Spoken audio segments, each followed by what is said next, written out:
Okay, everybody, so last night my wife and I went to a late show of Mission Impossible 6.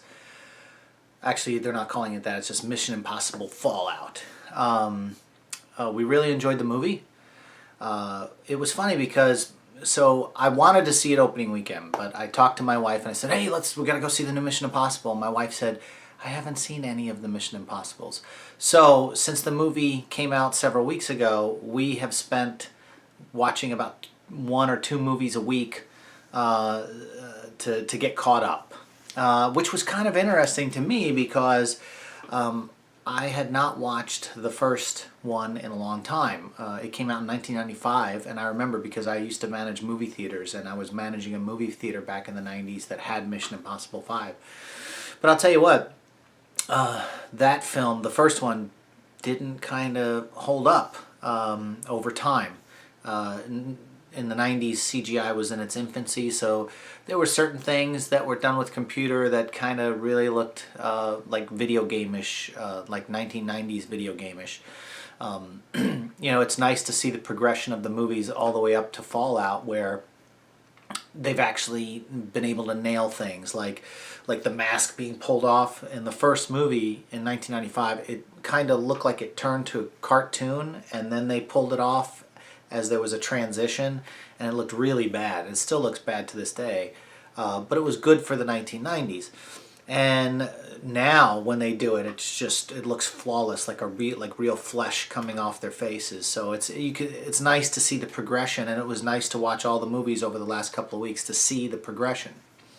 Now, Mission Impossible Fallout was the first in the series, which was kind of a direct sequel to the last one, which was Rogue Nation, which I got that from the preview because of this one creepy, the supervillain of the movie, and I think I remember seeing him in Prometheus and a couple of other films.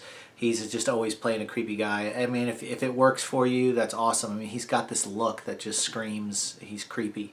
Well, anyway, it's a direct sequel to Rogue Nation, and it brought back a lot of the same characters. It introduced a lot of new ones. I'm not going to go into spoilers in this one. I am going to do an extended version of this video next, which I'm going to spoiler the hell out of it. So if you want to know details about the movie, or I can reflect on things that I saw, but overall, you'll have to check out that video, but overall, it was very good.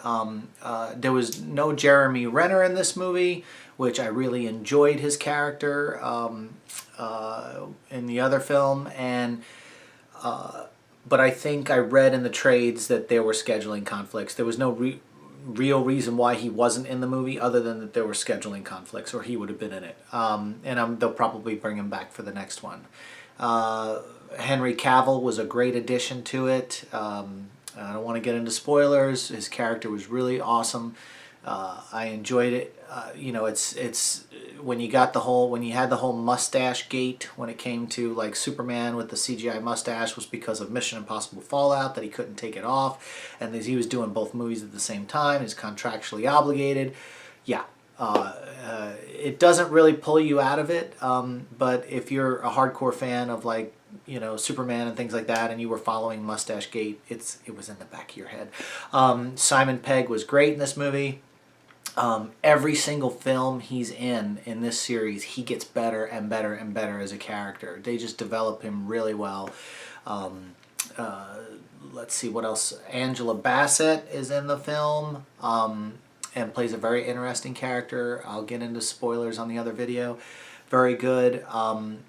And I mean, overall, it's a good movie. I thought the runtime was a little long. It's 2 hours and 30 minutes. And then when you add 20 minutes of previews, you're sitting on your butt for about 3 hours. And I would say this is a really good sequel. Definitely check it out. I wished I'd have seen it on opening night, but like I said, my wife, she hadn't seen the other movies, so I needed to see all of the movies with her before we went together, as a good husband would.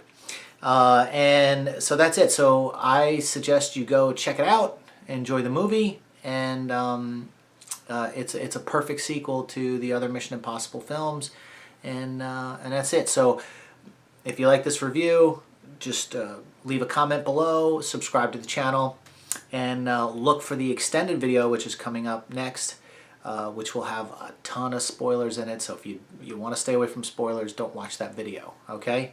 But I hope you enjoyed this one. So we'll see you next time.